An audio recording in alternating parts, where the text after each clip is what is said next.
राधे राधे दोस्तों। तो आज हम भोंदू भक्त की कथा सुनेंगे। भोंदू भक्त इतने सरल स्वभाव के थे, अगर किसी ने इन्हें कुछ कह दिया तो ये उसी बात को सत्य मान लेते थे। ये अपना दिमाग नहीं लगाते थे, इसी वजह से इनको भोंदू कहते थे।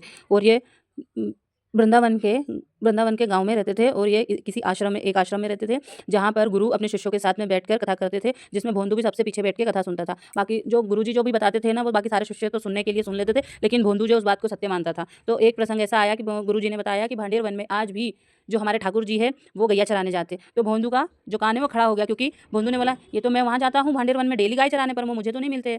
तो उसने सोचा कि मुझ में ही कुछ कमी होगी, इस वजह से ठाकुर जी मुझे नहीं मिल रहे, वो तो डेली आते होंगे। तो फिर उन्होंने गुरुजी से पूछा कि गुरुजी ठाकुर जी कैसे दिखते हैं। तो गुरुजी ने ठाकुर जी का वर्णन किया कि कान में कुंडल पहनते हैं और सिर पे पगड़ी बांधते हैं और पीले पीतांबर पहने हुए हैं, और उनके आसपास से चंदन की खुशबू आती है, और हाथ में बंसी धारण किए हुए है, और गले में वैजंती माला पहने हुए। फिर अगले दिन वो भोंदू जी जो है ना, वो गायों को लेके गए और फिर वो ठाकुर जी को ढूंढने लग गए कि गुरुजी ने तो बोला था कि वैसे चलते हैं तो चंदन की खुशबू आती है। तो वो जब नंदन नहीं मिले उन्हें, तो मायूस होकर हताश होकर बैठ गए। फिर थोड़ी देर बाद ही देखते हैं तो सुगंधित चंदन की खुशबू आ रही है। गाय का जो है वो पूरा झुंड चल रहा है, एकदम से अचानक से आया और बीच में से श्याम सुंदर चलते हुए आ रहे हैं, और धीमी धीमी वो दूर से पायल की आवाज करते हुए श्याम सुंदर आते हैं। और श्याम सुंदर को देख के भोंदू मंत्रमुग्ध हो जाता है और उसे देखने ही लग जाता है टकटकी लगाकर। फिर नंदन पूछते, ओए तेरा नाम क्या है, ओए तेरा नाम क्या है। तो बोले, जय जय मेरा नाम भोंदू है। तो बोलते, भोंदू तेरा नाम भोंदू है। बोले, हाँ जय जय मेरा नाम तो ऐसे भोंदू है, सब प्यार से मुझे भोंदू भोंदू कहे। जो ही सुनी का नाम भोंदू है, ठाकुर जी तो हंसते हंसते लोटपोट हो गए। भोंदू और कहीं नाम नहीं मिलो, भोंदू भोंदू इतनी ज्यादा हंसे, इतनी ज्यादा। फिर उसके बाद में वो ठाकुर जी को देखता ही रहा। फिर बोला, सुन भोंदू, फिर आज से तू मेरा सखा, मैं तेरे सखा,